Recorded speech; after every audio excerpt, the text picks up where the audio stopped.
नमस्कार मित्रों, you are most welcome to your favourite channel the Bioprep education. दोस्तों, इस वीडियो में हम एक बहुत ही इंटरेस्टिंग और एग्जाम पॉइंट ऑफ व्यू से एक इम्पॉर्टेंट कॉन्सेप्ट डिस्कस करेंगे। So today's topic is sexual selection and sexual dimorphism. इस टॉपिक को स्टार्ट करने से पहले हमें एक कंपैरिजन समझना बहुत जरूरी है। Comparison between natural selection and sexual selection. Screen पर ध्यान दीजिए पहली हेडिंग की तरफ, natural selection versus sexual selection. अक्सर स्टूडेंट्स इन दोनों टर्म्स में कंफ्यूज हो जाते हैं, पर आज हम इसे लाइन बाय लाइन क्लियर करेंगे। चलिए शुरू करते हैं। First point, the basic definition, पहला डिफरेंस। सबसे पहली लाइन देखिए, लेफ्ट साइड नेचुरल सिलेक्शन के नीचे लिखा है it is struggle for survival, यानी ये जिंदा रहने की जंग है। नेचर उन्हें सिलेक्ट करती है जो सर्वाइव कर पाते हैं। राइट साइड, वहीं दूसरी तरफ सेक्सुअल सिलेक्शन है स्ट्रगल फॉर मेटिंग और रिप्रोडक्शन। इसका मतलब है ये जंग जिंदा रहने की नहीं बल्कि मेटिंग पार्टनर ढूंढने की है। ये कंपटीशन है अपनी जीन्स को नेक्स्ट जनरेशन में पास करने का। सेकंड पॉइंट, देखते हैं कि मेनली किस बात पर फोकस किया जाता है। अब सेकंड पॉइंट पर आते हैं। Left side, natural selection mainly stress करता है सर्वाइवल एंड इवेंचुअल रिप्रोडक्शन पर। यह मेनली स्ट्रेस करता है सर्वाइवल एंड इवेंचुअल रिप्रोडक्शन पर। इसका सिंपल लॉजिक है, अगर आप लंबा जियोगे, सर्वाइव करोगे, तभी तो रिप्रोड्यूस कर पाओगे। So survival comes first. Right side, sexual selection, it is important for successful reproduction. मतलब सेक्सुअल सिलेक्शन के लिए सबसे इंपॉर्टेंट है सक्सेसफुल रिप्रोडक्शन। यहां सिर्फ जिंदा रहना काफी नहीं है। अगर आप 100 साल जिंदा रहे लेकिन पार्टनर अट्रैक्ट नहीं कर पाए तो वो इवोल्यूशनरी सेंस में फेल है। So the focus is on finding a mate. Difference number 3, favoured traits, किस टाइप के कैरेक्टर्स या फीचर्स होने चाहिए। एग्जाम्पल्स देखो। लेफ्ट साइड, नेचुरल सिलेक्शन में नेचर कैसी ट्रेट्स को फेवर करेगी? कैमोफ्लाज, ताकि आप छुपे रहो, स्पीड, ताकि आप भाग सको, डिजीज रेजिस्टेंस और एफिशिएंट मेटाबॉलिज्म। ये सब आपको मरने से बचाते हैं, यानी आपके सर्वाइवल को इंप्रूव करते हैं। राइट साइड, अब सेक्सुअल सिलेक्शन देखो। यहाँ ट्रेट्स बिल्कुल अलग हैं। ब्राइट कलर्स, लार्ज ऑर्नामेंट्स जैसे बारहसिंघा के सींग, कॉम्प्लेक्स सॉन्ग्स, बर्ड्स की आवाज या अग्रेशन। ये ट्रेट्स सर्वाइवल के लिए नहीं बल्कि शोइंग ऑफ के लिए हैं, ताकि ऑपोजिट सेक्स अट्रैक्ट हो सके। Fourth point, impact of traits, safety versus risk. चौथा पॉइंट समझो, ये कॉन्सेप्ट का ट्विस्ट है। Left side, selected traits improve efficiency of safety. Natural selection वाले ट्रेट्स एफिशिएंसी ऑफ सेफ्टी को बढ़ाते हैं, वो आपको सेफ रखते हैं। लेकिन सेक्सुअल सिलेक्शन वाले ट्रेट्स बायोलॉजिकली एक्सपेंसिव और रिस्की होते हैं, जिनको डेवलप करना ऑर्गेनिजम्स के लिए काफी कॉस्टली होता है। सोचो, अगर एक पीकॉक, मोर के पंख बहुत ब्राइट और भारी हैं तो वो फीमेल को तो अट्रैक्ट करेंगे, पर साथ ही साथ प्रेडेटर्स, शिकारी जानवरों को भी अट्रैक्ट करेंगे। ये ट्रेट्स रिस्की होते हैं पर रिप्रोडक्शन के लिए जरूरी हैं। लास्ट डिफरेंस है टाइप्स का, कितने प्रकार के होते हैं ये। तो लास्ट लाइन में हम टाइप्स देख लेते हैं। लेफ्ट साइड, नेचुरल सिलेक्शन 3 तरह का होता है जो हम ग्राफ्स के थ्रू पढ़ते हैं, डायरेक्शनल, स्टेबलाइजिंग और disruptive. Right side, sexual selection सिर्फ 2 तरह का होता है, इंट्रासेक्सुअल यानी मेल मेल कंपटीशन। इस केस में 2 मेल्स आपस में लड़ते हैं, कॉम्बैट करते हैं, और जो जीतता है, विनर है, वो हर्ट की सारी फीमेल्स के साथ मेट करता है। सेकंड टाइप है इंटरसेक्सुअल यानी फीमेल चॉइस, जहां फीमेल डिसाइड करती है कि कौन सा मेल सबसे बेस्ट है बेस्ड ऑन अपीयरेंस, लुक्स और सॉन्ग।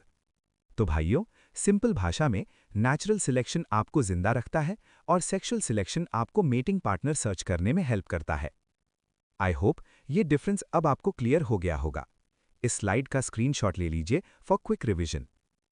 तो लास्ट स्लाइड में हमने थ्योरी तो समझ ली, अब उसे प्रैक्टिकल लाइफ में अप्लाई करके देखते हैं। स्क्रीन पर देखिए, ये एग्जाम्पल बायोलॉजी का सबसे फेमस एग्जाम्पल है, द पीकॉक। यहां हम ये समझेंगे कि कैसे एक ही फीचर, ट्रेट, एक तरह से वरदान हो सकता है और दूसरी तरह से श्राप। चलिए स्टेप बाय स्टेप देखते हैं। सबसे पहले सेंटर में देखो, लिखा है लॉन्ग एंड कलरफुल टेल। ये इसका सबसे बड़ा फीचर है। अब इस टेल के दो अलग अलग असर पड़ते हैं इसकी लाइफ पर। First, the positive side, sexual selection. यहां लिखा है गुड फॉर मेटिंग। इसका मतलब है ये beautiful long and colourful tail reproduction के लिए बहुत अच्छी है। क्यों अच्छी है? Because it attracts female mates. Female peacock peahen उसी मेल को चूज करती है जिसकी पूंछ सबसे बड़ी और चमकदार होती है। इसलिए अगर हम सेक्सुअल सिलेक्शन के कॉन्टेक्स्ट में बात करें तो ये एक गुड ट्रेट है। Second, the negative side. अब कहानी का दूसरा पहलू देखते हैं। वहीं same tail bad for survival है, जिंदा रहने के लिए बेकार है। रीजन क्या है? Difficulty in flight. इतनी भारी और बड़ी पूंछ के साथ ये तेजी से उड़ नहीं सकता, और अगर उड़ नहीं पाएगा तो प्रेडेटर कैचेज इट इजीली। अगर कोई शिकारी जानवर पीछे पड़ गया तो ये भाग नहीं पाएगा और पकड़ा जाएगा। इसलिए अगर हम natural selection, struggle for survival के कॉन्टेक्स्ट में देखें तो ये एक बैड ट्रेट है। The weighing scale, conclusion. अब फाइनली राइट साइड में ये तराजू देखिए। एक पलड़े में सर्वाइवल है और दूसरे में रिप्रोडक्शन। नेचर में हमेशा इन दोनों के बीच में एक बैलेंस बनाना पड़ता है। पीकॉक के केस में उसने थोड़ा सा सर्वाइवल रिस्क लिया है ताकि वो रिप्रोड्यूस कर सके, क्योंकि अगर वो सर्वाइव कर भी गया पर मेट अट्रैक्ट नहीं कर पाया तो वो बायोलॉजिकली फेल हो जाएगा। So this diagram perfectly explains the conflict. Sexual selection कहता है शो ऑफ करो, और नेचुरल सिलेक्शन कहता है हिडन रहो, साइलेंट रहो और सेफ रहो। क्लियर है सबको? दोस्तों, एक क्वेश्चन आप लोगों के लिए है। बताओ कि अगर ये फीचर्स डेंजरस हैं तो नेचर ने इन्हें डिलीट क्यों नहीं किया? ये इवॉल्व ही क्यों हुए? है ना सोचने वाली बात? चलो मैं बताता हूं, सुनो। सबसे पहली बात याद रखिए, इवोल्यूशन का अल्टीमेट गोल लंबा जीना नहीं है, बल्कि जीन्स को आगे नेक्स्ट जनरेशन में पास करना है। अगर पूंछ इतनी भारी हो जाए कि मोर खाना भी ना खा पाए और मेट करने से पहले ही मर जाए तो वो ट्रेट खत्म हो जाएगा। लेकिन अगर वो थोड़ा सा रिस्क लेकर ढेर सारे ऑफस्प्रिंग्स बच्चे पैदा कर रहा है तो नेचर इसे फेवर करेगी। तो ऐसे फीचर्स सिर्फ तब इवॉल्व होते हैं जब उनका मेटिंग बेनिफिट उनके सर्वाइवल कॉस्ट से बड़ा होता है। दोस्तों, इसके पीछे एक और इंटरेस्टिंग कॉन्सेप्ट है जिसे हम हैंडीकैप प्रिंसिपल कहते हैं। ध्यान से सुनिए। जब एक फीमेल पीहन इस मेल पीकॉक को देखती है जिसके पास इतनी भारी पूंछ है लेकिन वो फिर भी जिंदा है और हेल्दी है, तो फीमेल को क्या मैसेज मिलता है? फीमेल सोचती है ये मेल बहुत स्ट्रांग है, क्योंकि इसके पास इतनी भारी पूंछ है। उसकी वजह से predation threat, parasite infections, difficulty in flying, इतनी प्रॉब्लम्स, हैंडीकैप होने के बावजूद भी अगर ये जिंदा है मतलब इसके जीन्स में दम है। तो ये रिस्की फीचर अट्रैक्टिव होने के साथ साथ एक्चुअली उसकी गुड जीन्स का प्रूफ बन जाता है। इसलिए फीमेल्स उन्हें और ज्यादा पसंद करती हैं, उनके साथ मीटिंग करती हैं और ये ट्रेट जनरेशन आफ्टर जनरेशन बढ़ता चला जाता है। ऐसे फीचर्स सिर्फ तब इवॉल्व होते हैं जब रिस्क लेने का इनाम, मीटिंग सक्सेस, रिस्क से बड़ा होता है। In biology, reaching the next generation is the only success that matters. I hope मैं आपको समझा पाया हूं, राइट? दोस्तों, अब थोड़ा और आगे मूव करते हैं। अब हम बात कर रहे हैं मेटिंग सक्सेस और सेक्सुअल रिप्रोडक्शन के इंपॉर्टेंस की। चलिए इसे लाइन बाय लाइन समझते हैं कि नेचर में सेक्सुअल रिप्रोडक्शन क्यों एग्जिस्ट करता है जबकि ये प्रोसेस इतना महंगा यानी कॉस्टली है। सबसे पहली लाइन देखिए, सेक्स हैज अ 50% कॉस्ट। दोस्तों, इसका मतलब पैसे वाला कॉस्ट नहीं है, इसका मतलब है जेनेटिक कॉस्ट। देखिए, अगर एक बैक्टीरिया एसेक्सुअल रिप्रोडक्शन करता है तो वो अपना 100% डीएनए अगली जनरेशन को पास करता है, लेकिन सेक्सुअल रिप्रोडक्शन में पेरेंट यानी मदर या फादर अपना सिर्फ 50% जीन्स ही पास कर पाते हैं, बाकी 50% ऑपोजिट पार्टनर से आता है। एवोल्यूशन के हिसाब से देखा जाए तो ये एक लॉस है, क्योंकि आप अपने सिर्फ आधे जीन्स ही आगे भेज पा रहे हैं। इसे हम बायोलॉजी में 2-fold कॉस्ट ऑफ सेक्स भी कहते हैं। नेक्स्ट पॉइंट है, reproduction cost is very high. Sexual reproduction आसान नहीं है, इसमें बहुत एनर्जी वेस्ट होती है। पार्टनर को ढूंढना, कोर्टशिप डिस्प्ले करना, गैमीट्स प्रोड्यूस करना, इन सब में ऑर्गेनिज्म की बहुत एनर्जी और रिसोर्सेज लगते हैं। प्लस प्रिडेशन का रिस्क भी बढ़ जाता है जब एनिमल्स मेट ढूंढने निकलते हैं। सो बायोलॉजिकली ये प्रोसेस बहुत एक्सपेंसिव है। अब सवाल ये है कि अगर नुकसान इतना है तो हम सेक्सुअल रिप्रोडक्शन करते क्यों हैं?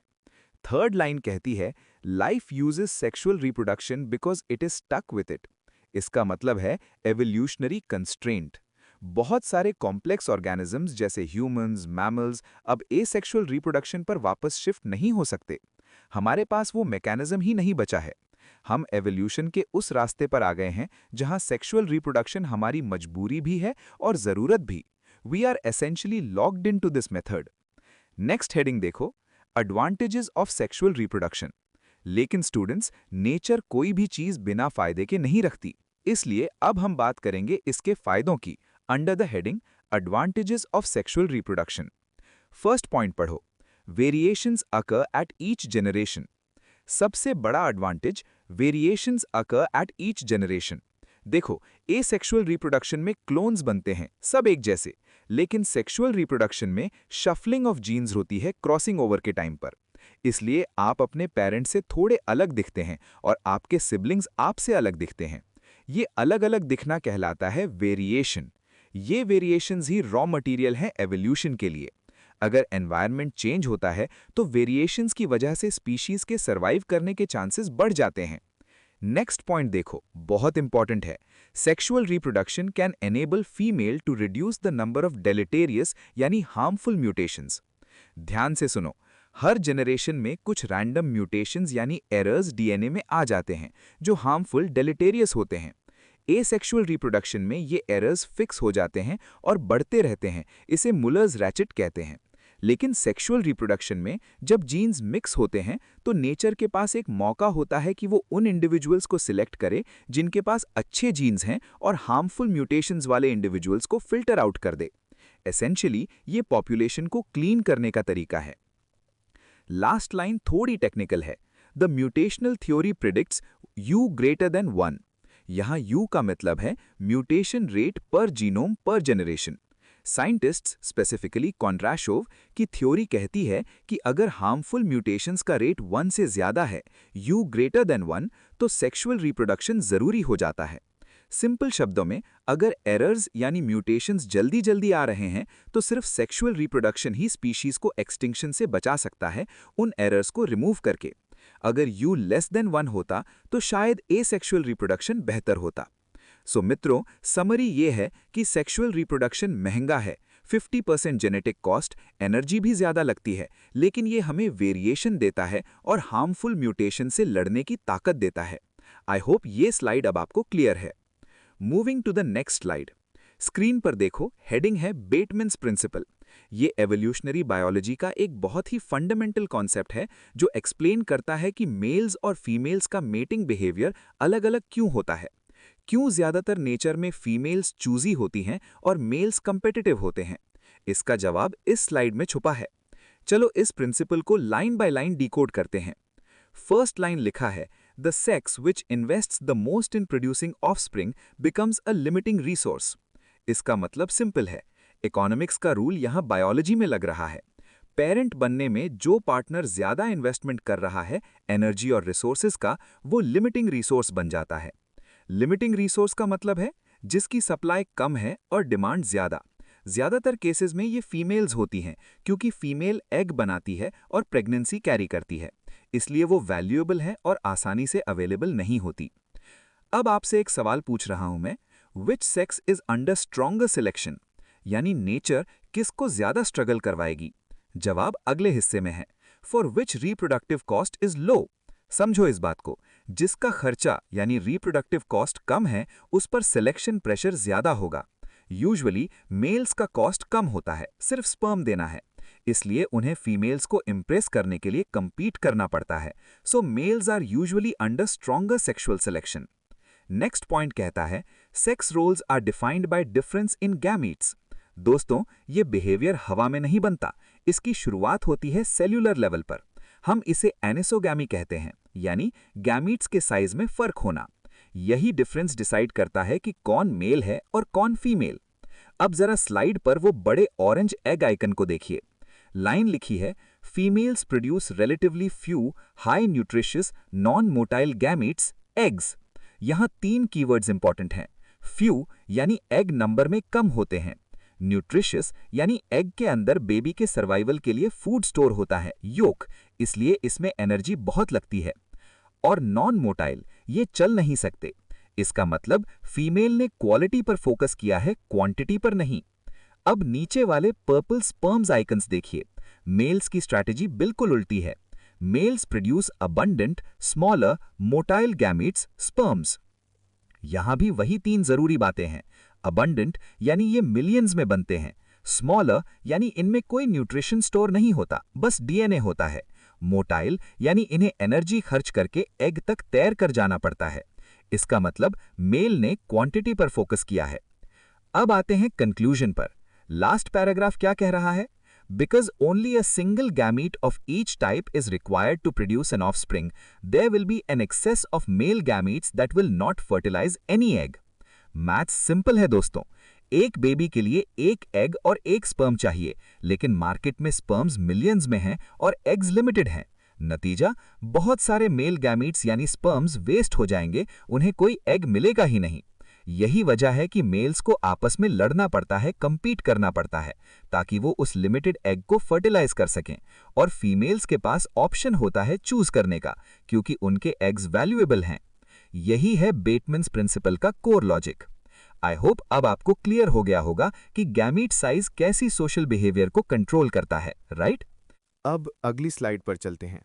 ये उसी कॉन्सेप्ट को और डिटेल में समझाता है कि पेरेंट्स के बीच ये असिमेट्री यानी असंतुलन क्यों है। पहले फीमेल पेरेंट की साइड देखते हैं।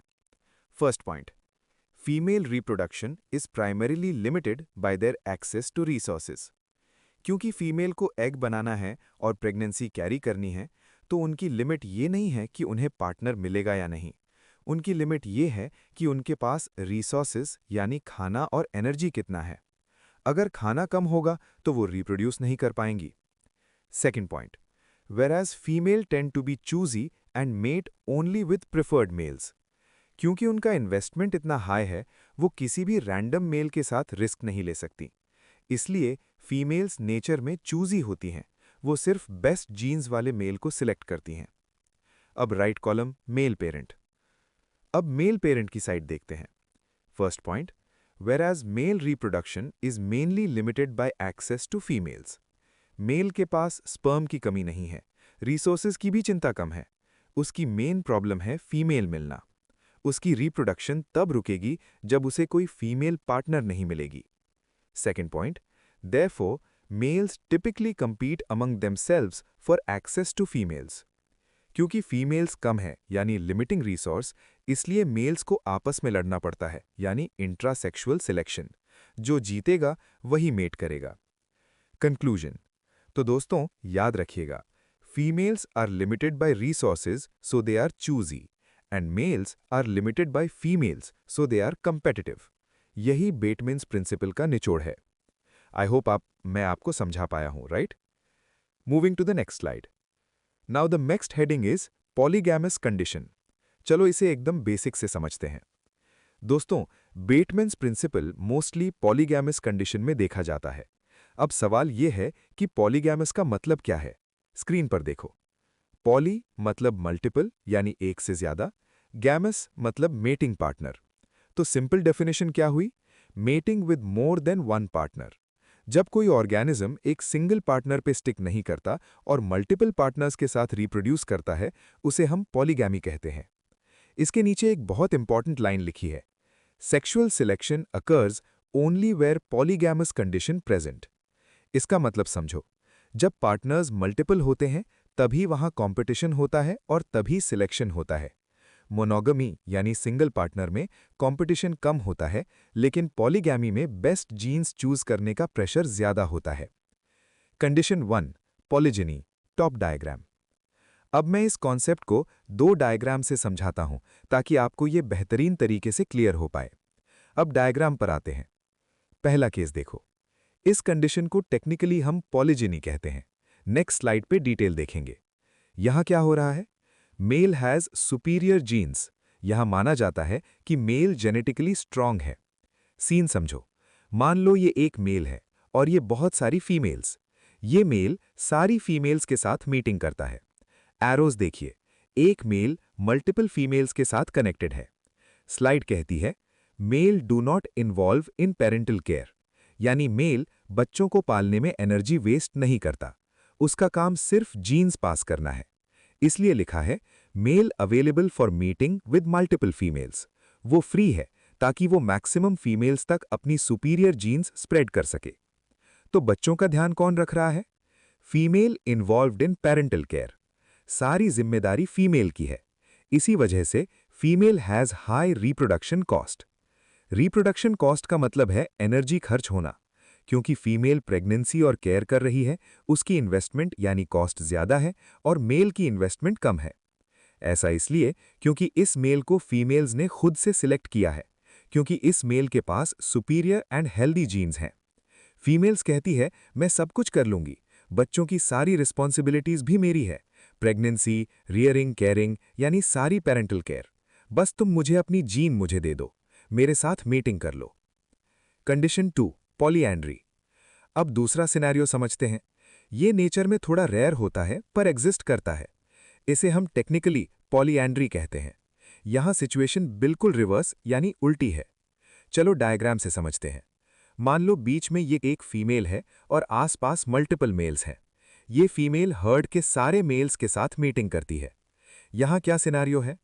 Female has superior genes. यहां फीमेल साइज में बड़ी या स्ट्रांग हो सकती है। Female do not involve in parental care. इस केस में फीमेल बच्चों की केयर नहीं करती। वो क्या करती है? Female available for mating with multiple males. वो अपनी जीन्स अलग अलग मेल्स के साथ स्प्रेड करती है। तो यहां मदर का रोल कौन प्ले कर रहा है? लिखा है, males involved in parental care. जी हां, यहां मेल बच्चों को पालता है, जैसे सी हॉर्सेस में होता है। रिजल्ट क्या निकलता है? Males have a high reproduction cost. यहां मेल की एनर्जी ज्यादा लग रही है बच्चों को बचाने और बड़ा करने में। तो स्टूडेंट्स, इस स्लाइड का टेक अवे या निचोड़ क्या है? बेटमैन्स प्रिंसिपल यही समझाता है कि जिस जेंडर का पेरेंटल केयर में इन्वेस्टमेंट कम होगा, वो ज्यादा पार्टनर्स के साथ मेट करेगा ताकि अपनी रिप्रोडक्टिव सक्सेस बढ़ा सके। अगर मेल केयर नहीं कर रहा तो वो मल्टीपल फीमेल्स ढूंढेगा, टॉप डायग्राम। अगर फीमेल केयर नहीं कर रही तो वो मल्टीपल मेल्स ढूंढेंगी, बॉटम डायग्राम। पिछले हमने पॉलीगेमस कंडीशन देखा। अब इस स्लाइड पे हम बात करेंगे मेटिंग सिस्टम्स के बारे में और स्पेसिफिकली हम कंपेयर करेंगे पॉलीजिनी और पॉलीएंड्री को। स्क्रीन पर ध्यान दीजिए। Let's break it down line by line. सबसे पहले पॉलीजिनी। सबसे पहले टर्म को समझते हैं।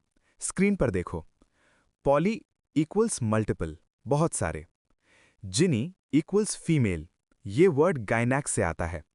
सो सिंपल शब्दों में पॉलीजिनी का मतलब है जहां मल्टीपल फीमेल्स इन्वॉल्व्ड हों। डेफिनेशन। नेक्स्ट लाइन कहती है, multiple females mate with single male. Next point, males are very much in numbers that offer choices to the females. Next point, multiple females mate with better phenotype, superior male. Females हमेशा उस mail को choose करती हैं जिसका phenotype better हो। phenotype मतलब उसका physical appearance, strength या फीचर्स। जो मेल सुपीरियर होगा यानी अल्फा होगा, सारी फीमेल्स उसके पास जाएंगी। Next point, this is the most common condition. इस सिस्टम में एक सिंगल मेल मल्टीपल फीमेल्स के साथ मेट करता है। ये नेचर में सबसे कॉमन सेटअप है जो हम देखते हैं। अब जरा एक डायग्राम पर फोकस करते हैं। मान लो ये बहुत सारी पिंकी फीमेल्स हैं और ये चारों तरफ बिखरे हुए बहुत सारे तरह तरह के मेल्स हैं। बीच में एक रेड कलर का मेल है। ये वो मेल है जो सबसे स्ट्रॉन्ग, स्मार्ट और सबसे अट्रैक्टिव है। इसके चारों तरफ पिंक सर्कल्स में फीमेल्स हैं जो इस मेल की तरफ अट्रैक्ट हो रही हैं। हर्ड की सारी फीमेल्स इस रेड मेल के साथ मीटिंग करती हैं। इस रेड कलर वाले मेल को कहते हैं अल्फा मेल और जो ग्रीन सर्कल्स में है वो बाकी मेल्स हैं। यहां लिखा है अंडर प्रेशर, मतलब ये बेचारे स्ट्रगल कर रहे हैं क्योंकि फीमेल्स इनको चूज नहीं कर रही हैं। नेक्स्ट पॉइंट देखो, लाइन लिखी है, female has choice and male is under pressure. यहां पावर किसके पास है? फीमेल के पास। वो चूज करेगी। और प्रेशर किस पर है? मेल पर। उसे प्रूफ करना पड़ेगा कि वो बेस्ट है ताकि उसे मीटिंग का चांस मिले। नेक्स्ट पॉइंट एग्जाम के लिए सुपर इंपॉर्टेंट है। Traits with extreme sexual dimorphism tend to be exaggerated much more often in males than females. Sexual dimorphism always seen in पॉलीजिनी condition. Dimorphism का मतलब है मेल और female का दिखने में अलग होना। क्योंकि मेल को फीमेल्स को इंप्रेस करना है, उसके ट्रेट्स एग्जैजरेटेड होते हैं। एग्जाम्पल पीकॉक को देखो, उसके पंख कितने बड़े और कलरफुल होते हैं, जबकि पीहन सिंपल होती है। लायन को देखो, उसके पास मेन यानी बाल होते हैं, लायनस के पास नहीं। इसी को एक्सट्रीम सेक्सुअल डायमॉर्फिज्म कहते हैं। कुछ और एग्जाम्पल स्क्रीन पे लिखे हैं, उनको भी याद रखने हैं। Elephant seal, spotted hyena, gorilla और हमारा लायन और पीकॉक। अब आते हैं नेक्स्ट स्लाइड पर। Polyandry, reverse of polygyny. Reverse of polygyny, बिल्कुल उल्टा। पॉलीएंड्री टर्म का क्या मतलब होता है? Look on screen. Poly equals multiple, andry equals male, Greek root ander से आया है। मतलब multiple males mate with a single female. Next point, females are very much in numbers that offer choices to male. यहां situation पलट गई है। यहां एक सिंगल फीमेल मल्टीपल मेल्स के साथ मेट करती है। नेक्स्ट पॉइंट लिखा है, males have high reproductive cost. इसका मतलब है कि इस सिस्टम में बच्चों को पालने की या रिप्रोडक्शन की ज्यादा जिम्मेदारी मेल उठा रहा है। सिंस मेल इन्वेस्टमेंट ज्यादा कर रहा है, वो सिलेक्टिव हो जाता है। नेक्स्ट पॉइंट ध्यान से पढ़ो। Male has choice and female are under pressure. Polygyny में फीमेल चूज कर रही थी, लेकिन पॉलीएंड्री में मेल के पास चॉइस है। फीमेल्स यहां अंडर प्रेशर होती हैं कि वो मेल को इंप्रेस कर सकें। स्लाइड में हाईलाइट किया है, this is the most rare in nature. Nature में यह बहुत कम देखने को मिलता है। कॉमन रूल पॉलीजिनी है, पॉलीएंड्री एक्सेप्शन है। एग्जाम्पल्स, इसके एग्जाम्पल्स बहुत स्पेसिफिक हैं। हनी बीज, क्वीन बी एक होती है पर ड्रोन्स बहुत सारे होते हैं। जैकनास, बर्ड्स, इसमें फीमेल बड़ी और अग्रेसिव होती है और मेल बच्चों यानी एग्स की देखभाल करता है। Some sharks and bony fishes. Summary for students. तो दोस्तों सिंपल ट्रिक याद रखना, पॉलीजिनी इक्वल्स राजा एक रानियां अनेक, पॉलीएंड्री इक्वल्स रानी एक राजा अनेक। ये रेयर होता है। आई होप ये डिफरेंस अब आपको क्लियर हो गया होगा कि सेक्सुअल सिलेक्शन एक्चुअली काम कैसे करता है। सबसे ऊपर हेडिंग देखिए, फीमेल चॉइस। इसका साइंटिफिक नाम है इंटरसेक्सुअल सिलेक्शन। अब इस टर्म को ब्रेक करते हैं। इंटर मतलब बिटवीन टू डिफरेंट ग्रुप्स। यहां ग्रुप्स का मतलब है दो अलग सेक्सेस, मेल और फीमेल। मतलब जब एक सेक्स, यूजुअली फीमेल, दूसरे सेक्स मेल को चूज करती है, उसे इंटरसेक्सुअल सिलेक्शन कहते हैं। Where does it happen? ये कहां देखने को मिलता है? स्क्रीन पर लिखा है, यूजुअली पॉलीजिनी अकर्स। याद है ना पॉलीजिनी? अभी पीछे देखा, जहां एक मेल को बहुत सारी फीमेल्स के साथ मेट करना होता है। वहां कंपटीशन बहुत हाई होता है, इसलिए वहां ये सिलेक्शन प्रेशर सबसे ज्यादा दिखता है। How do males compete? Line पढ़िए, males try to attract females by singing, dancing और एनी अदर एक्टिविटीज। मेल्स को फीमेल्स को इंप्रेस करना पड़ता है। वो गाना गाते हैं, बर्ड सॉन्ग्स, डांस करते हैं या अपने ब्राइट कलर्स दिखाते हैं ताकि फीमेल उन्हें नोटिस करे। The power of choice. Next point बहुत इंपॉर्टेंट है। Females have choice to select better male, hence females are selector. यहां पावर फीमेल के हाथ में है। वो सिलेक्टर है। वो डिसाइड करेगी कि कौन सा मेल वर्दी है और कौन सा रिजेक्ट होगा। Attractive features. नेक्स्ट लाइन है, मेल्स हैव अट्रैक्टिव फीचर्स और ट्रेट्स। क्योंकि मेल को सिलेक्ट होना है, नेचर ने उसे अट्रैक्टिव फीचर्स दिए हैं। एग्जाम्पल्स देखिए स्लाइड पर। पीकॉक, उसके पास लॉन्ग एंड कलरफुल फेदर्स हैं। पीहन, फीमेल, सिंपल होती है पर पीकॉक फ्लैम्बॉयंट होता है। लायन, उसके पास मेन मतलब वो गर्दन के बाल होते हैं। जितना घना मेन उतना स्ट्रॉन्ग लायन। कंक्लूजन। लास्ट में कंक्लूजन देखिए, females always prefer males with better phenotype और सुपीरियर मेल। फिनोटाइप मतलब फिजिकल अपीयरेंस। फीमेल हमेशा सुपीरियर मेल को चूज करती है क्योंकि उसे लगता है कि अगर फादर स्ट्रांग है तो उसके बच्चे यानी ऑफस्प्रिंग्स भी स्ट्रांग और हेल्दी होंगे। Moving to the next slide. Experiment with long tailed widow bird. अब हम एक एक्सपेरिमेंट देखेंगे जो प्रूव करता है कि फीमेल्स एक्चुअली अपीयरेंस के बेस पर ही चूज करती हैं। ये स्लाइड बहुत इंटरेस्टिंग है। ध्यान से ग्राफ और चिड़िया, बर्ड्स को देखिए। हम बात कर रहे हैं मेल विडो बर्ड की। इस बर्ड की पूंछ, टेल, नेचुरली लंबी होती है। लिखा है हाइपोथेसिस, साइंटिफिक गेस। एक्सपेरिमेंट शुरू करने से पहले साइंटिस्ट ने सोचा, female prefers male with longest tail, मतलब जितनी लंबी टेल होगी उतने ज्यादा चांसेस हैं सिलेक्ट होने के। Longer the tail, more chance to get selected by females. अब देखते हैं एक्सपेरिमेंट क्या था। इस हाइपोथेसिस को टेस्ट करने के लिए साइंटिस्ट्स ने मेल्स को 4 ग्रुप्स में बांटा। स्क्रीन पर देखो। ग्रुप 1 शॉर्ट एंड टेल, इनकी पूंछ काटकर छोटा कर दिया गया।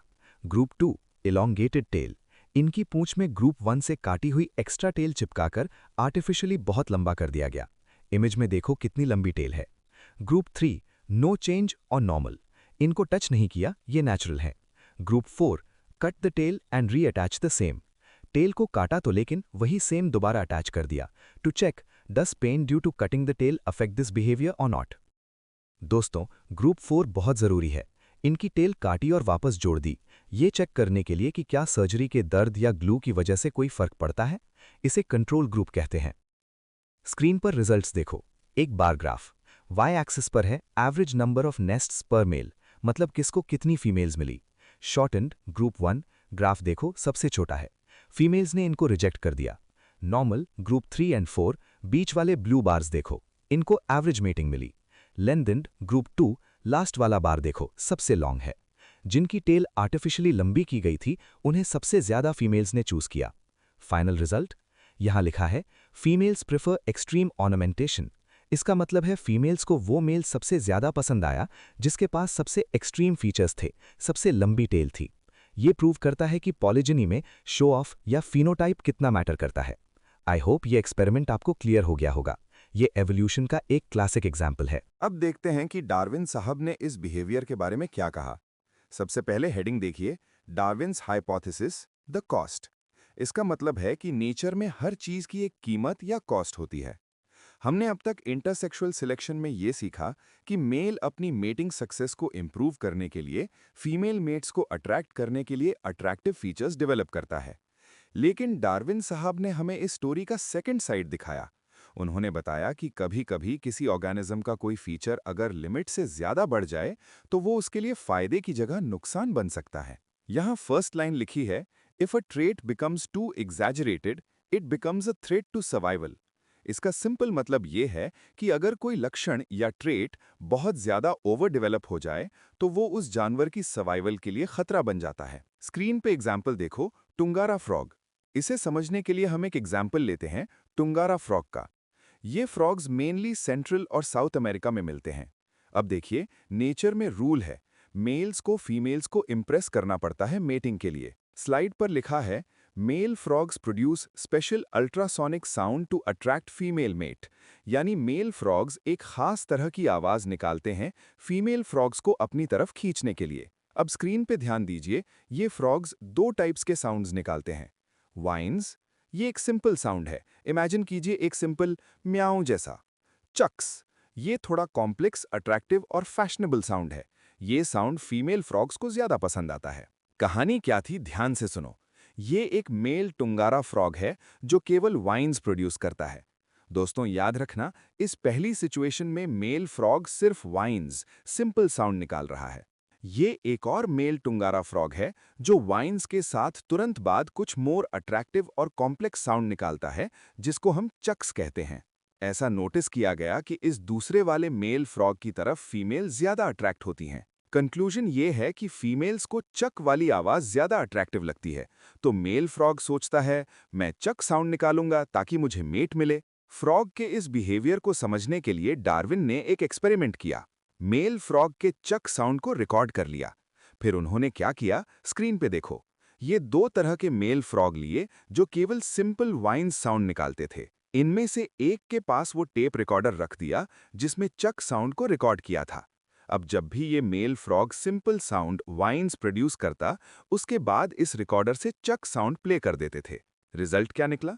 फीमेल फ्रॉग्स ऐसी मेल की तरफ ज्यादा अट्रैक्ट हुई। कंक्लूजन, इस रिजल्ट से समझ आ गया कि female frogs do not like simple whines only, actually they like whines with chuck chucks. लेकिन कहानी यहाँ खत्म नहीं होती। अब आते हैं रियल प्रॉब्लम पर। नेक्स्ट स्लाइड देखिए, हेडिंग है वही, द कॉस्ट। यहाँ एक बात जो नोटिस करने वाली है, नेचर में अगर आप ज्यादा शोर मचाएंगे या ज्यादा अट्रैक्टिव बनेंगे तो सिर्फ फीमेल्स ही नहीं, प्रेडिटर्स भी आपको सुन लेंगे। यहाँ विलन की एंट्री होती है, प्रेडिटर रिस्क। और प्रेडिटर कौन है? The fringed lipped bat. इसका साइंटिफिक नाम है ट्रैकोप्स सिरोसिस। ये बैट उस अल्ट्रासोनिक चक साउंड को रिकॉग्नाइज कर लेते हैं। इस इमेज को ध्यान से देखिए, बैट अटैक कर रहा है उस फ्रॉग पर जो वाइन्स प्लस चक्स वाली कॉम्प्लेक्स आवाज निकाल रहा है।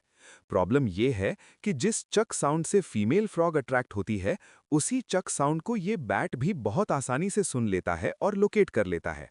लास्ट पॉइंट देखो तो यहाँ एक थ्रेट ऑफ सर्वाइवल आ गया। Chucks decreases the survival of males. तो दोस्तों, इस पूरे कॉन्सेप्ट का मॉरल ऑफ द स्टोरी क्या है? ये एक ट्रेड ऑफ है। अगर मेल फ्रॉग सिर्फ सिंपल वाइन करेगा तो बैट उसे नहीं खाएगा, लेकिन फीमेल फ्रॉग भी भाव नहीं देगी, नो मेटिंग। अगर वो चक प्लस वाइन करेगा तो फीमेल मिल जाएगी, लेकिन बैट के आने का रिस्क भी बढ़ जाएगा। यही है Darwin's cost of sexual selection. ज्यादा अट्रैक्टिव बनने के चक्कर में जान गंवाने का रिस्क उठाना पड़ता है। आई होप आपको ये टुंगारा फ्रॉग और बैट का एग्जाम्पल अच्छे से समझ आ गया होगा। तो दोस्तों, आपसे एक क्वेश्चन है, ये मेल फ्रॉग क्या करे? चक चक करके फीमेल को अट्रैक्ट करे या चुप रहे और अपनी जान बचाए? अपना आंसर कमेंट में जरूर लिखना, ओके? अब हम एक और इम्पॉर्टेंट कॉन्सेप्ट डिस्कस करेंगे, the tug of war fitness graph. आपने बचपन में रस्साकशी या टग ऑफ वॉर जरूर खेला होगा, राइट? जहां दो टीम्स ऑपोजिट डायरेक्शन में रस्सी खींचती हैं। बस वही सेम चीज नेचर में भी हो रही है। चलिए इसे लाइन बाय लाइन डिकोड करते हैं। सबसे पहले हेडिंग देखिए, एवोल्यूशनरी टग ऑफ वॉर। यहां लिखा है, secondary sexual traits experience a tug of war between their effect on two fitness components, survival and mating success. इसका मतलब क्या है? देखिए, किसी भी एनिमल में कुछ फीचर्स ऐसे होते हैं जो सिर्फ पार्टनर को अट्रैक्ट करने के लिए होते हैं, जैसे पीकॉक के पंख या इस बर्ड की लंबी पूंछ यानी टेल। इन्हें हम सेकेंडरी सेक्सुअल ट्रेट्स कहते हैं। अब इन ट्रेट्स पर दो अलग अलग फोर्सेस काम कर रही हैं, बिल्कुल रस्साकशी की तरह। मेटिंग सक्सेस यानी पार्टनर मिलने के चांसेस, सर्वाइवल सक्सेस यानी जिंदा रहने के चांसेस। अब जरा ग्राफ और बर्ड्स की पिक्चर्स को देखिए। ग्राफ में जो ब्लू डॉटेड लाइन ऊपर की तरफ जा रही है वो दिखा रही है मेटिंग सक्सेस। जो ग्रीन डॉटेड लाइन सीधी या नीचे की तरफ है वो है सर्वाइवल लाइन। यहां एक कॉन्फ्लिक्ट है। अगर बर्ड की पूंछ बहुत लंबी होगी तो मेटिंग सक्सेस तो बढ़ जाएगी क्योंकि फीमेल्स को लंबी टेल पसंद है, लेकिन सर्वाइवल कम हो जाएगा। क्यों?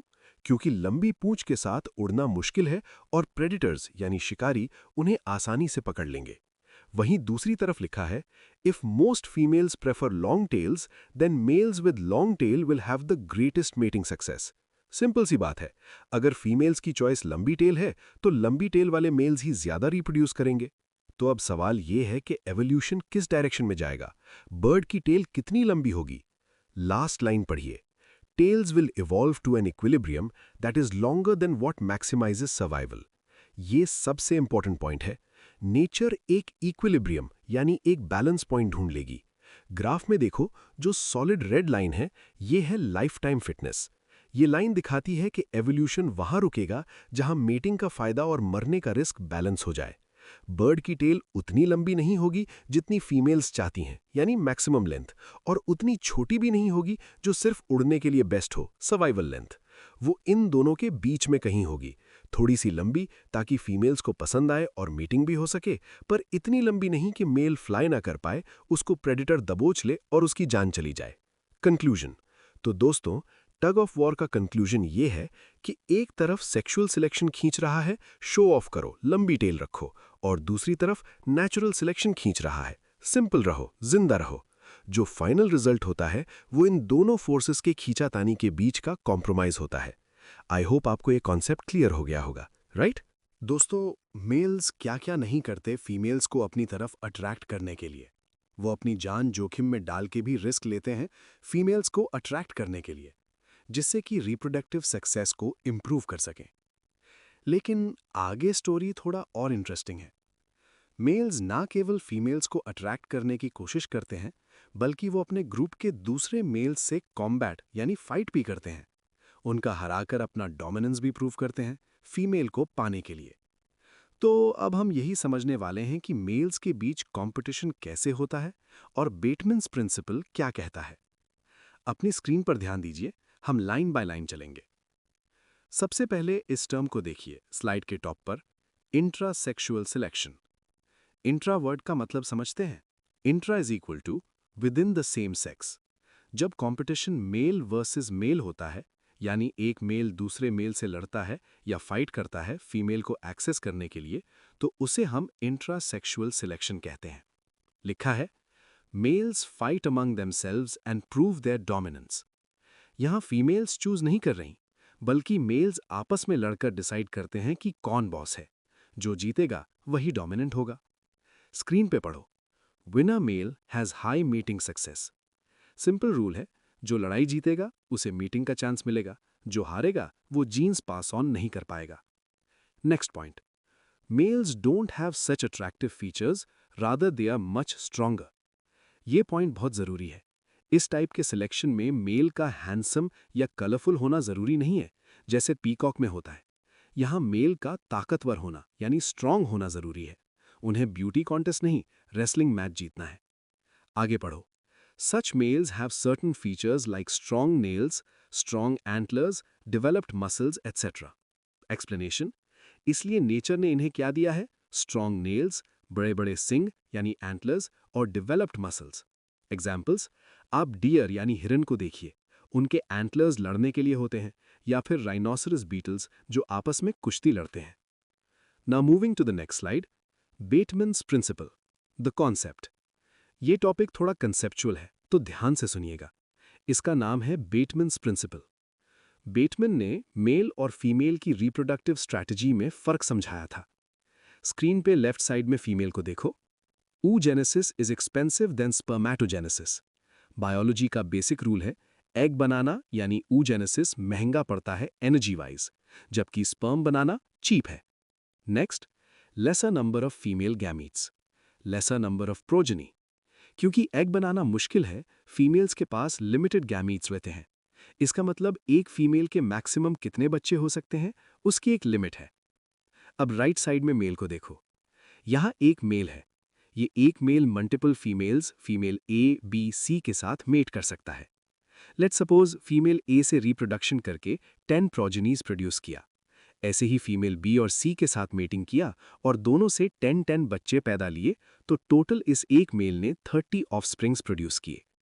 अगर एक मेल एक से ज्यादा फीमेल्स के साथ मेट करेगा, तो उसके प्रोजेनीज यानी बच्चे बहुत ज्यादा होंगे।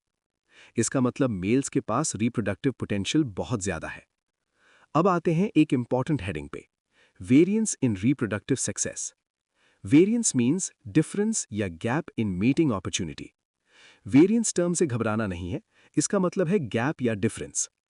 फर्स्ट पॉइंट पढ़ो, Bateman observed that there was greater variance in reproductive success among males than among females.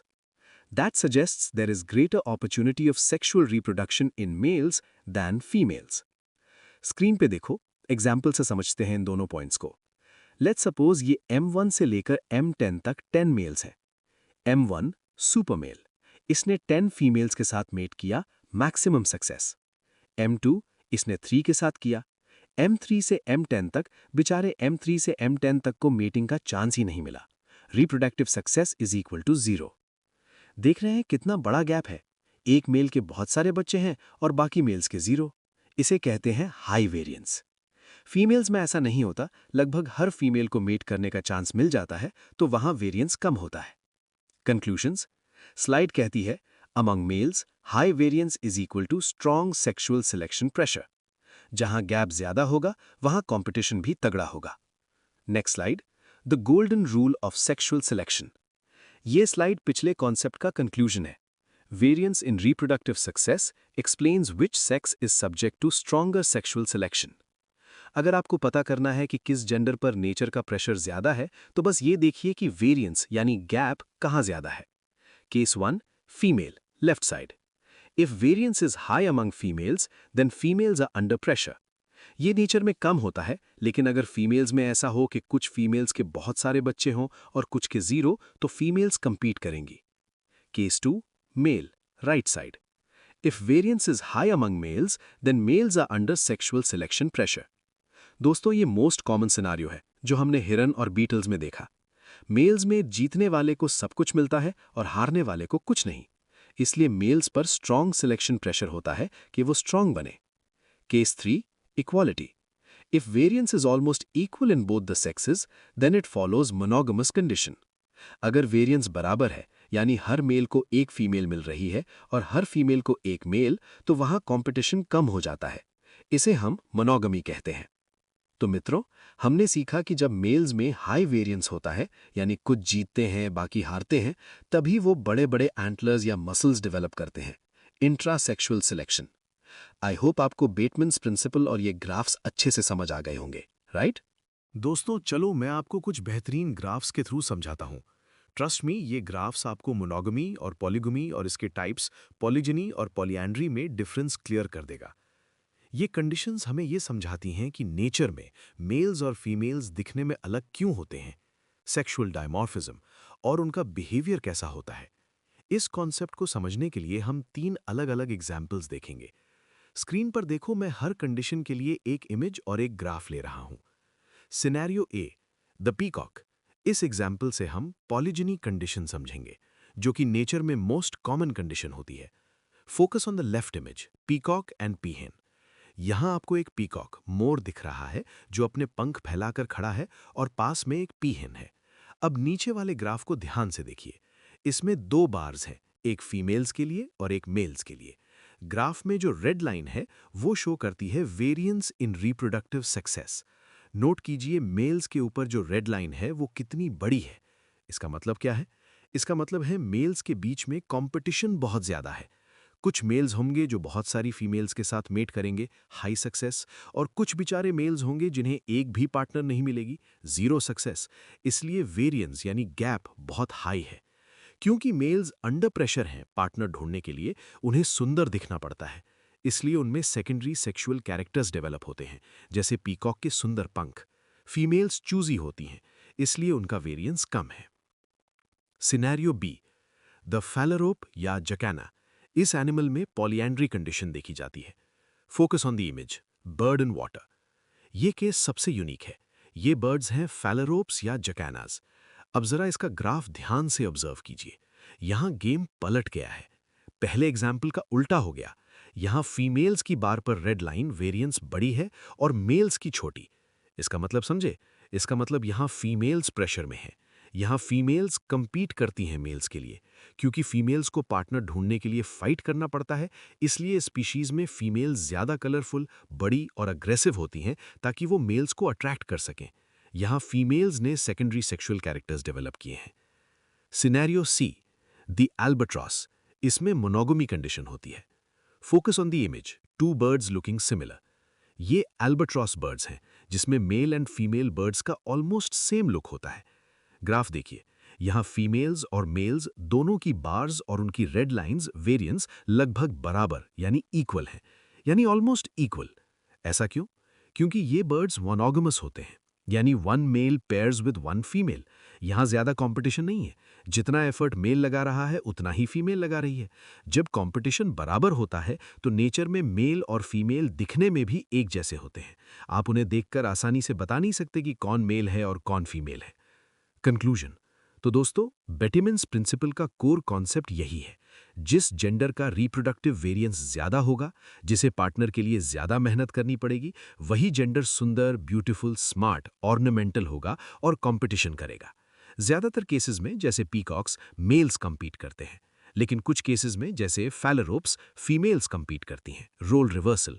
और जहां मोनोगमी है, एल्बाट्रॉस, वहां सब इक्वल है, कोई लड़ाई झगड़ा नहीं। आई होप अब आपको इस ग्राफ्स के थ्रू मैं मोनोगमी, पॉलीगमी, पॉलीजिनी और पॉलीएंड्री समझा पाया हूं, राइट? अब छोटे छोटे 2 इंपॉर्टेंट हेडिंग्स हैं। Fisher's runaway selection theory.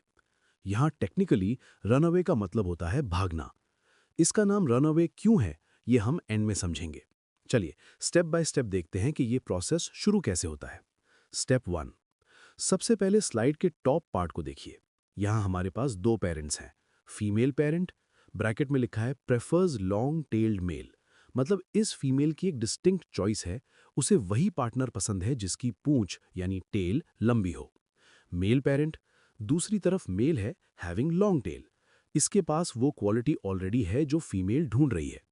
तो सिंपल सी बात है, ये फीमेल इसी मेल को चूज करेगी मेटिंग के लिए। Step 2, the genetic inheritance. अब जब इन दोनों का क्रॉस मेटिंग होगा तो जो नेक्स्ट जनरेशन आएगी यानी उनके प्रोजेनीज यानी बच्चे, उनमें क्या होगा? ये पॉइंट ध्यान से सुनिएगा, यही इस थ्योरी का कोर है। स्लाइड पर प्रोजेनी को देखो। Gene for long tell from father, बच्चों को लंबी टेल वाला जीन अपने पापा से मिलेगा। Gene for preferring long tail from mother, और लंबी टेल को पसंद करने वाला जीन उन्हें अपनी मम्मी से मिलेगा। इसका मतलब समझ रहे हैं, ये दोनों जीन्स अब लिंक हो गए हैं। जो सन्स होंगे उनके पास लंबी टेल होगी, और जो डॉटर्स होंगी उनके अंदर लंबी टेल वाले मेल्स को चूज करने की स्ट्रॉन्ग डिजायर होगी। Step 3, the cycle continues. अब नीचे ग्रीन एरो को फॉलो करें। स्लाइड कहती है, tail length in males and preference for long tail in females increases in subsequent generations. जैसे जैसे जनरेशंस आगे बढ़ेंगी, ये प्रोसेस स्ट्रॉन्ग होता जाएगा। मेल्स की टेल और लंबी होती जाएगी और फीमेल्स की चूजीनेस यानी प्रेफरेंस भी और स्ट्रॉन्ग होती जाएगी। ये एक फीडबैक लूप बन जाता है। Step 4, out of control. अब स्लाइड के राइट साइड में देखिए, जहां वो कर्व्ड एरो और टिक मार्क है, वहां लिखा है this process run away out of control. इसका नाम फिशेरियन रनअवे इसीलिए है क्योंकि ये प्रोसेस बिल्कुल भागने लगता है, यानी रन्स अवे। सिलेक्शन इतना फास्ट और इंटेंस हो जाता है कि ये नेचुरल सिलेक्शन के कंट्रोल से बाहर हो जाता है। मतलब चाहे वो लंबी टेल उस मेल के लिए सर्वाइवल में प्रॉब्लम क्रिएट करे, यानी चलने में दिक्कत हो, फिर भी वो टेल लंबी होती रहेगी क्योंकि फीमेल्स को वही चाहिए। एंड फाइनली लास्ट पॉइंट देखिए, फीचर एक्सट्रीम एंड एग्जैजरेटेड।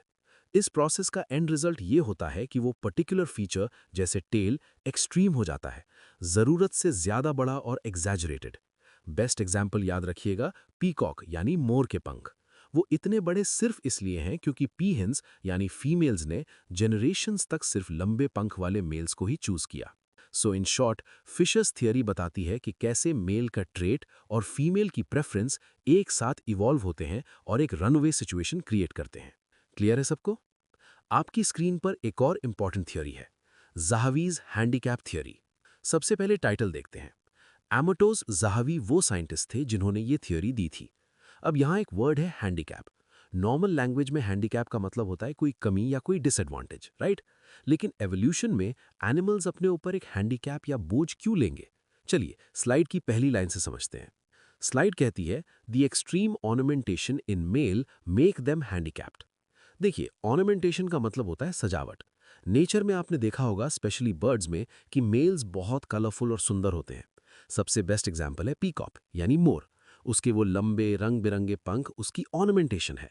लेकिन ये लाइन कहती है कि ये सुंदरता उन्हें हैंडीकैप बना देती है। मतलब ये उनके लिए फायदे से ज्यादा एक मुसीबत बन जाती है। कैसे? आइए नेक्स्ट पॉइंट देखते हैं। स्लाइड में लिखा है, two main problems with long tail. अगर हम पीकॉक का एग्जाम्पल लें, जिसकी पूंछ बहुत लंबी होती है, तो उसे दो बड़ी प्रॉब्लम्स फेस करनी पड़ती हैं। पहला एरो देखिए, डिफिकल्टी इन फ्लाइंग। इतनी लंबी और भारी पूंछ के साथ उड़ना बहुत मुश्किल होता है, एनर्जी ज़्यादा लगती है और वो तेज़ नहीं उड़ सकता। दूसरा एरो कहता है थ्रेट ऑफ प्रेडेशन, मतलब शिकारी प्रेडेटर्स उसे आसानी से देख सकते हैं और पकड़ सकते हैं क्योंकि वो भाग नहीं पाएगा। अब आप लोग सोच रहे होंगे कि सर, अगर ये लंबी पूंछ इतनी डेंजरस है तो एवोल्यूशन ने इसे खत्म क्यों नहीं किया? ये मेल अभी तक जिंदा कैसे है? यही तो इस थियरी का मैजिक है। नीचे वाला ग्रीन एरो देखिए। लास्ट पैराग्राफ कहता है, फीमेल्स में prefer to pair with handicapped males because the males survival indicates his high quality. इसे ध्यान से सुनिए। फीमेल बर्ड का लॉजिक ये होता है, वो सोचती है कि अगर इस मेल के पास इतनी लंबी पूंछ है, हैंडीकैप, जो उसे उड़ने में दिक्कत देती है और प्रेडेटर्स को इनवाइट करती है, और फिर भी ये जिंदा है, तो इसका मतलब ये मेल अंदर से बहुत स्ट्रांग है। इसके हाई क्वालिटी जीन्स हैं, इसका स्टैमिना अच्छा है और ये स्मार्ट है, तभी तो इतने बड़े बोझ के साथ भी सर्वाइव कर गया।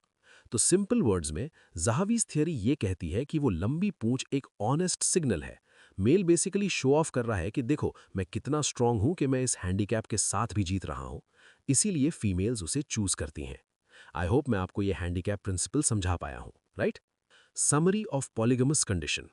इस समरी को हम कंक्लूड करेंगे इन द कॉन्टेक्स्ट ऑफ पॉलीगनी। सबसे पहले मैं आपको फिर बता देता हूं, पॉलीगनी का मतलब होता है वन मेल मेनी फीमेल्स, यानी 8 मेल मल्टीपल फीमेल्स के साथ मेट करता है। ये नेचर में बहुत कॉमन है, जैसे लायंस में या पीकॉक्स में। चलिए अब इन पॉइंट्स को एक एक करके समझते हैं कि ऐसा क्यों होता है और इसके फीचर्स क्या हैं। Point 1, males are more in number. अब ध्यान दीजिए, इसका मतलब ये नहीं है कि पूरी पॉपुलेशन में मेल्स की गिनती फीमेल से ज्यादा है, नहीं। इसका मतलब है ऑपरेशनल सेक्स रेशियो। पॉलीगनी में क्या होता है, एक पावरफुल मेल ने 4-5 फीमेल्स को ऑक्यूपाई कर लिया, अपना ग्रुप बना लिया, तो बाकी बचे हुए मेल्स के लिए फीमेल्स की कमी हो गई। इसीलिए मेटिंग पूल में अवेलेबल मेल्स की संख्या हमेशा ज़्यादा लगती है जो फीमेल्स के लिए compete कर रहे हैं। कंपटीशन मेल्स के बीच में बहुत हाई होता है। Point 2, males are more attractive. ये बहुत इंपॉर्टेंट कॉन्सेप्ट है जिसे हम सेक्सुअल डायमॉर्फिज्म कहते हैं। देखिए, क्योंकि मेल्स को फीमेल्स के लिए compete करना है, उन्हें अलग दिखना पड़ता है। एग्जाम्पल लीजिए पीकॉक यानी मोर का। मेल पीकॉक के पास कितने सुंदर और बड़े फेदर्स होते हैं, राइट? लेकिन फीमेल सिंपल दिखती है। नेचर ने मेल्स को अट्रैक्टिव बनाया है ताकि वो फीमेल्स को इम्प्रेस कर सके। अगर वो अट्रैक्टिव नहीं होंगे तो फीमेल्स उन्हें चूज नहीं करेंगी। Point 3, males are possessive. Possessive होने का मतलब है मेट गार्डिंग। जब एक मेल इतनी मेहनत करके फीमेल्स का ग्रुप बनाता है, हरीम बनाता है, तो वो नहीं चाहता कि कोई और मेल आकर उसके ग्रुप की फीमेल्स के साथ मेट करे। इसीलिए वो बहुत अग्रेसिव हो जाते हैं और पोजेसिव हो जाते हैं। वो अपनी टेरिटरी और अपनी फीमेल्स को प्रोटेक्ट करते हैं, जैसे एक शेर अपने ग्रुप को दूसरे मेल से बचाता है। Last point, sexual selection operates only on one sex of the species. इसका मतलब ये है कि नेचर का सिलेक्शन प्रेशर सबसे ज्यादा किस पर है? मेल्स पर। फीमेल्स के पास चॉइस है, वो सिलेक्ट करती हैं, लेकिन मेल्स को सिलेक्ट होना पड़ता है।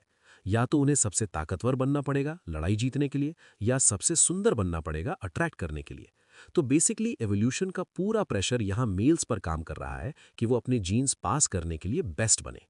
सो स्टूडेंट्स, इन शॉर्ट, पॉलीगनी वहाँ होती है जहाँ मेल्स अट्रैक्टिव होते हैं, पोजेसिव होते हैं और उन्हें फीमेल्स को पाने के लिए बहुत ज़्यादा कॉम्पिटिशन फेस करना पड़ता है। आई होप ये कॉन्सेप्ट अब आपको बिल्कुल क्लियर हो गया होगा, राइट? दोस्तों, अब हम एक बहुत ही इंटरेस्टिंग और कंसेप्चुअल टॉपिक डिस्कस करेंगे जो आपकी स्क्रीन पर है, the role of parental care. ये स्लाइड हमें समझा रही है कि पेरेंट्स यानी मम्मी पापा का केयर करना कैसे एवोल्यूशन और उनके दिखने के तरीके अपीयरेंस को अफेक्ट करता है। चलिए इसे लाइन बाय लाइन समझते हैं। फर्स्ट लाइन पढ़ो। In species where parental care is required, variance in reproductive success will be impacted not just by fertilization success, but also by the contribution of each sex to the care of the progenies. देखो, सबसे पहली line का मतलब ध्यान से सुनो। Usually हम सोचते हैं कि रिप्रोडक्टिव सक्सेस यानी किसने कितने बच्चे पैदा किए सिर्फ इस बात पर डिपेंड करता है कि मेटिंग या फर्टिलाइजेशन हुआ या नहीं। लेकिन ये स्लाइड कह रही है कि जिन स्पीशीज में बच्चों को पालने की जरूरत होती है, पेरेंटल केयर इज रिक्वायर्ड, वहां सिर्फ मेटिंग काफी नहीं है। वहां ये मैटर करता है कि मेल और फीमेल में से कौन बच्चों की केयर कर रहा है। इस केयर के कंट्रीब्यूशन से ही डिसाइड होगा कि किसके बच्चे सरवाइव करेंगे और किसके नहीं।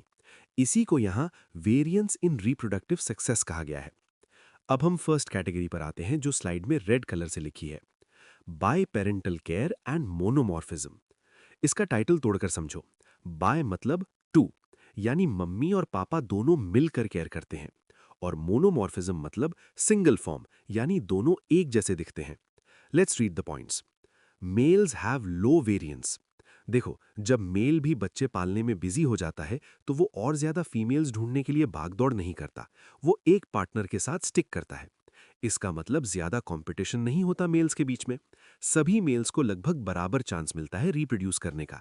इसलिए कहा है लो वेरिएंस, यानी डिफरेंस कम है सक्सेसफुल और अनसक्सेसफुल मेल्स में। Males are involved in parental care. Simple है, मेल्स पूरी तरह से इन्वॉल्व होते हैं बच्चों को फीड करने में और प्रोटेक्ट करने में।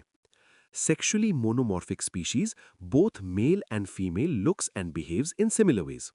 जब मेल और फीमेल दोनों का काम सेम है तो नेचर उन्हें अलग अलग क्यों बनाएगी? इसलिए वो दिखने में, लुक्स और बिहेव करने में सेम होते हैं। एग्जाम्पल, आपने पेंगुइन्स या स्वॉन्स देखे हैं? आप दूर से बता नहीं सकते कि कौन सा मेल है और कौन सी फीमेल, क्योंकि दोनों सेम दिखते हैं और मिलकर बच्चे पालते हैं। आपकी स्क्रीन पर एक हेडिंग है, males only care the rare case. अब आते हैं दूसरे सिनेरियो पर। यह नेचर में थोड़ा रेयर यानी कम देखने को मिलता है। Males only care the rare case. यहां कहानी उल्टी है। Only males provide parental care. यहां मम्मी ने एग्स दिए और चली गई, अब बच्चों को पालने की पूरी जिम्मेदारी पापा यानी मेल्स की है। Males become limiting resource. सोचो, अगर सारे मेल्स बच्चे पालने में बिजी हो गए तो मेटिंग के लिए अवेलेबल मेल्स कम पड़ जाएंगे ना। तो अब मार्केट में मेल्स की कमी हो गई है। जो चीज कम होती है वो लिमिटिंग रिसोर्स बन जाती है। Variance in reproductive success is high for females. क्योंकि मेल्स कम हैं, वो बिजी हैं, अब फीमेल्स को आपस में लड़ना पड़ेगा मेल को जीतने के लिए।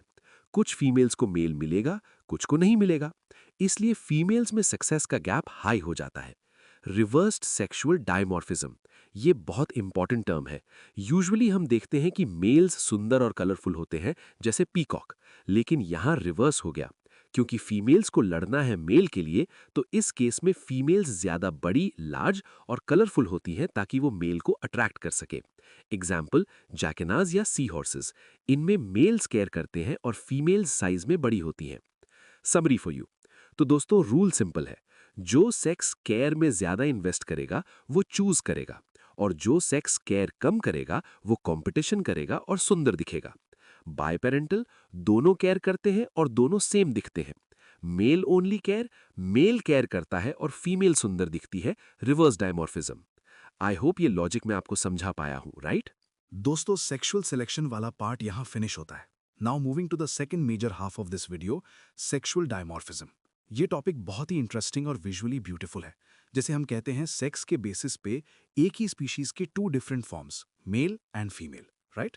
मैं आपको एनिमल्स एंड प्लांट्स दोनों में इस कॉन्सेप्ट को बेहतरीन तरीके से एक्सप्लेन करूंगा। स्क्रीन पर देखिए। सबसे पहले हम बात करेंगे एनिमल्स के बारे में।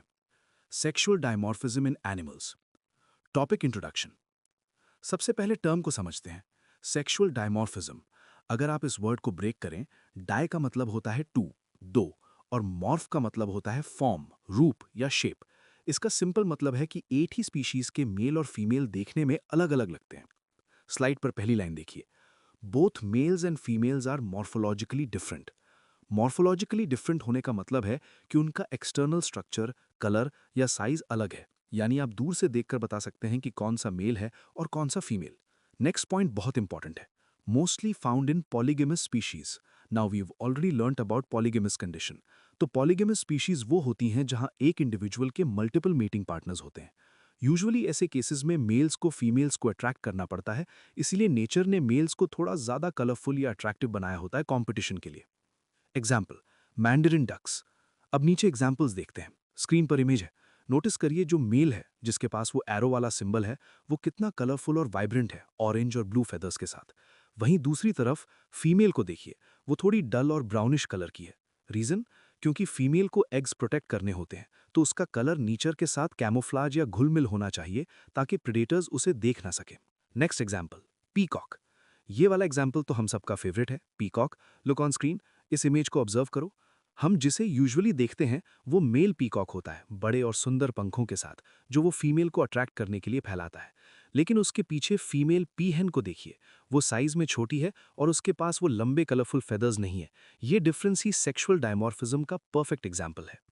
Moving to the next slide, sexual dimorphism in plants. चलिए, एनिमल्स तो समझ गए, अब देखते हैं कि क्या प्लांट्स में भी ऐसा होता है। हाँ, प्लांट्स में भी मेल और फीमेल अलग हो सकते हैं। यहाँ एक टेक्निकल टर्म लिखा है, डाइसी। डाइसी का मतलब होता है टू हाउसेस, यानी मेल फ्लावर एक अलग प्लांट पे होगा और फीमेल फ्लावर एक बिल्कुल अलग प्लांट पे। ऐसा नहीं है कि एक ही फूल में दोनों पार्ट्स हों, लेकिन ये कॉमन नहीं है। स्क्रीन पर देखिए, approximately 6% plants have separate mails and females. दुनिया के ज्यादातर प्लांट्स बाइसेक्सुअल होते हैं, जहां मेल फीमेल पार्ट साथ होते हैं। सिर्फ 6% ऐसे हैं जो स्ट्रिक्टली अलग अलग होते हैं। एग्जाम्पल के लिए यहाँ दिया गया है कैटासेटम ऑर्किड। इसके विजुअल्स देखिए, बहुत क्लियर डिफरेंस दिखेगा। लेफ्ट साइड में मेल फ्लावर्स देखिए, ये ब्राइट येलो कलर के हैं और इनका शेप थोड़ा ओपन है। बीच में फीमेल फ्लावर्स देखिए, ये ग्रीन कलर के हैं और इनका शेप बिल्कुल अलग है, थोड़ा हुडेड, टोपी जैसा स्ट्रक्चर है। अगर आप पहली बार इन्हें देखेंगे तो शायद आपको लगेगा ये दो अलग स्पीशीज हैं, पर ये एक्चुअली सेम प्लांट के मेल और फीमेल वर्जन्स हैं। पॉलिनेशन, लास्ट इमेज देखिए, पॉलिनेशन। इनका शेप अलग क्यों है? ताकि ये स्पेसिफिक इंसेक्ट्स जैसे बीज को अट्रैक्ट कर सकें और पॉलिनेशन सक्सेसफुल हो।